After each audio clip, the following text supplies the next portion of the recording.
Hello friends. तो चलिए start करते हैं। ये हमारा पार्ट 17 है, जिसके अंदर हम देखेंगे स्टैटिक मेंबर वेरिएबल।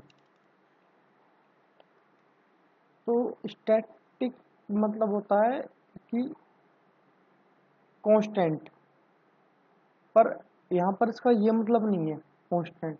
जो स्टैटिक हमने सी लैंग्वेज में पढ़ा था वो भी इसी सेम कॉन्सेप्ट है, पर इसके अंदर जब हम क्लास में यूज़ करते हैं तो कुछ चीज़ हमें नई देखने को मिलती है। तो सबसे पहले हम इसकी खूबी देखते हैं कि स्टैटिक जो वेरिएबल बनता है वो होता क्या है। जैसे इट इनिशियलाइज टू जीरो। जब भी हम कोई स्टैटिक वेरिएबल बनाते हैं तो उसके अंदर कोई गार्बेज वैल्यू नहीं आती, उसमें हमेशा जीरो रहती है।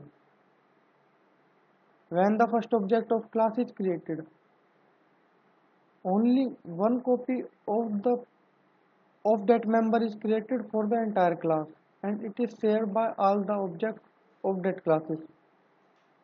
ओनली वन कॉपी, इसका मतलब ये है कि हमें सिर्फ ये एक बार बनाना पड़ेगा। जो ये मेंबर फंक्शन है सिर्फ हमें एक बार ही बनाना पड़ेगा, तो वो सभी क्लासेस में शेयर हो जाएगा अपने आप। तो वन कॉपी का मतलब जैसे हर स्कोप, ये अपना एक स्कोप हो गया। आपने जैसे मान बना लिया इंट m इक्वल टू 34, तो m इस स्कोप में नया है। अगर आप, ये भी एक अपना स्कोप है, अगर आपने यहाँ बना लिया इंट m इक्वल टू 56, तो कोई एरर नहीं आएगी क्योंकि हर स्कोप के लिए m है, m नया है। अगर आपने कोई स्टैटिक सॉरी अगर आपने कोई स्टैटिक इंट m बना लिया तब एरर आएगी, क्योंकि इसकी हमेशा सिर्फ एक कॉपी बनेगी। तो इसका मतलब ये हो गया एक कॉपी का। और देखते हैं, it is visible only within the class but its lifetime is the entire program. तो इसका मतलब अगर आपने इस वेरिएबल को किसी क्लास के अंदर बनाया तो वो सिर्फ क्लास के, जैसे हमारा प्राइवेट का कॉन्सेप्ट होता है, वो सिर्फ क्लास के अंदर ही हम उस क्लास के मेंबर फंक्शन से ही यूज़ कर पाते हैं। लेकिन जो इसकी लाइफ टाइम होती है, सबसे बड़ी खास बात ये है कि जो उसकी लाइफ टाइम होती है वो जब तक जैसे ये मान ले इंट मेन, क्योंकि हमारा मेन प्रोग्राम यही होता है, जब तक हमारा कंपाइलर यहाँ ना पहुँच जाए वो जब तक डिलीट नहीं होता। जब तक हमारा कंपाइलर यहाँ ना पहुँच जाए जब तक डिलीट नहीं होता। और जो ऑर्डिनरी वेरिएबल होते हैं उनकी लाइफ टाइम उनके स्कोप तक ही रहती है।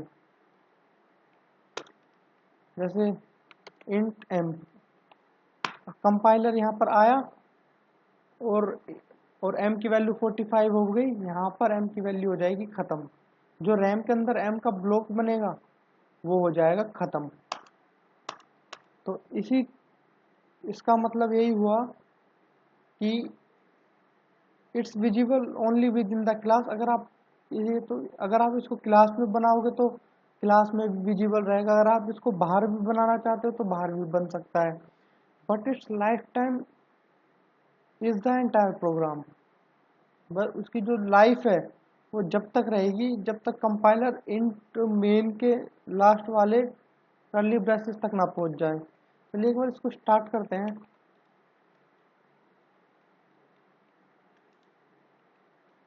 iostream and using name space std।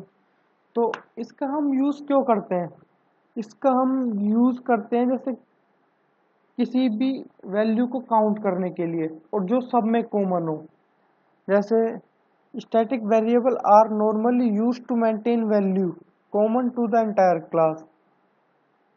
तो जैसे हमें काउंट करवाना है तो एक बार उसका एग्जांपल भी देखते थे। जैसे क्लास आइटम,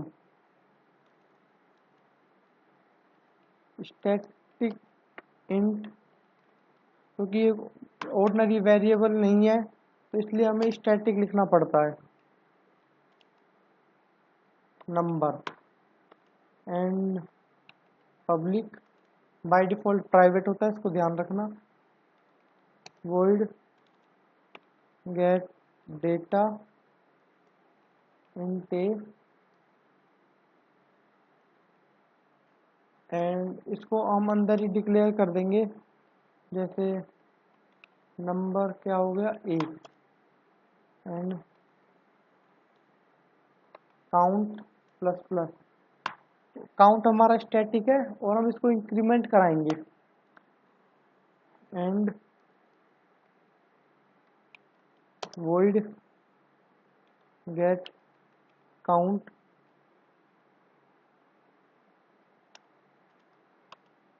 और cout, count, count।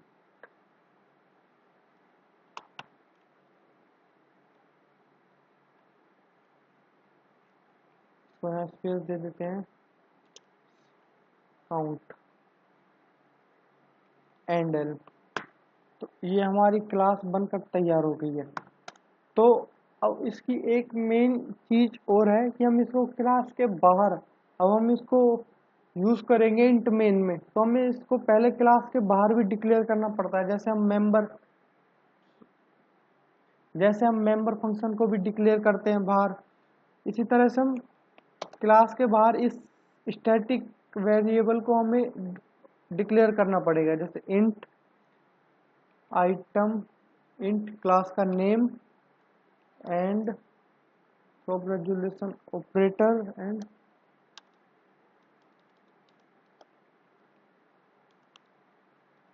Count variable name. इस तरह से हमें इसको बाहर बताना पड़ता है कि हमने एक स्टैटिक वेरिएबल बनाया है। तो अपनी मेन की कोडिंग स्टार्ट करते हैं। तो मेन की कोडिंग, सबसे पहले हम वो बनाएंगे ऑब्जेक्ट ये बनाएंगे, जैसे item A B C, and जैसे ए डॉट गेट काउंट। हम सबसे पहले प्रिंट कराएंगे वैल्यू किसकी, काउंट की, कि कितनी आएगी। B dot get count and C dot get count. And चलिए एक बार इसको प्रिंट करा कर देखते हैं।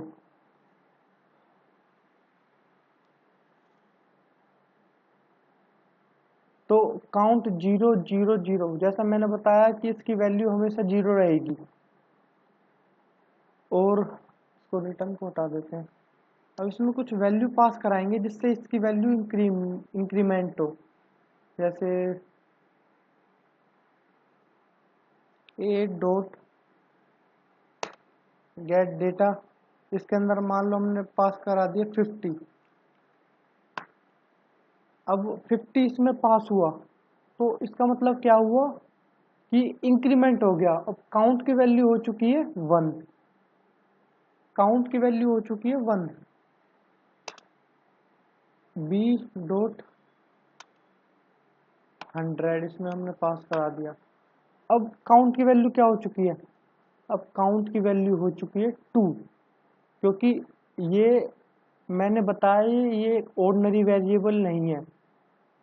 अब इसकी जब तक लाइफ टाइम, जब तक कंपाइलर यहाँ नहीं पहुंच जाएगा ना, जब तक ये डिस्ट्रॉय नहीं होगा, इसीलिए ये 2 हो जाएगा ना कि 1 रहेगा, क्योंकि अब इसमें 1 आ चुका है। अब दोबारा से हम कॉल कराएंगे, दोबारा इंक्रीमेंट होगा तो 2 हो जाएगी वैल्यू। अब सी डॉट उसके अंदर करा देंगे 200। अब काउंट क्या हो चुका है, काउंट की वैल्यू हो चुकी है 3, क्योंकि इंक्रीमेंट 3 बार इंक्रीमेंट हुआ है, 1 से 2 और 2 से 3, तो 3 वैल्यू हो चुकी है। अब हम प्रिंट कराएंगे वैल्यू को, जैसे सी आउट थोड़ा मैसेज दे देते हैं after reading data and all. तो क्या होगा, A dot get count, B dot get count and C dot get count. तो एक बार इसको रन करा कर देखते हैं। तो क्या हुआ, 0 0 0 एंड आफ्टर रीडिंग काउंट क्या हो चुका है, 1 1 1, ओ सॉरी 3 3 3। तो ये हुआ कैसे, क्योंकि जो मान लो अगर ये ऑर्डिनरी वेरिएबल नहीं होता, ये ऑर्डिनरी वेरिएबल नहीं होता तो ये 1 होता और इसकी लाइफ यहीं ख़त्म हो जाती। तो यहाँ पर क्या हो जाता है, प्रिंट 1। जैसे मैं अभी आपको बताता हूँ, ये इसको हटा देते हैं, ये हमने हटा दिया और इसको भी हमने हटा दिया। तो अब रन करा कर देखते हैं। सबसे पहले तो एक गार्बेज वैल्यू दिखा रहा है, गार्बेज वैल्यू दिखा रहा है, तो काउंट हम कर देते हैं 0। तो क्या हुआ, काउंट 1 1 1। तो ये 1 1 1 इसलिए हुआ क्योंकि यहाँ इंक्रीमेंट हुआ, वैल्यू हो गई खत्म। अब प्रोग्राम के लिए ये कुछ भी नहीं है। जो सी आउट वेरिएबल था अब अननोन है, क्योंकि उसकी लाइफ यहीं तक थी। तो 1 हो चुकी है, 1 हो चुके, तो यहाँ पर आ चुका है 1, सी आउट 1 हो चुका है।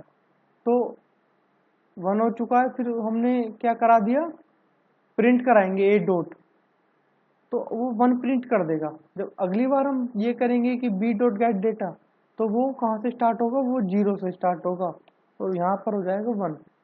इसी तरह से ये वर्क करता है। अगर आपको ये वीडियो अच्छी लगी तो इसको लाइक करें, शेयर करें एंड कमेंट ज़रूर करें। सब्सक्राइब करना ना भूलें ताकि आपको और नोटिफिकेशन मिलती रहे वीडियो का। Thank you.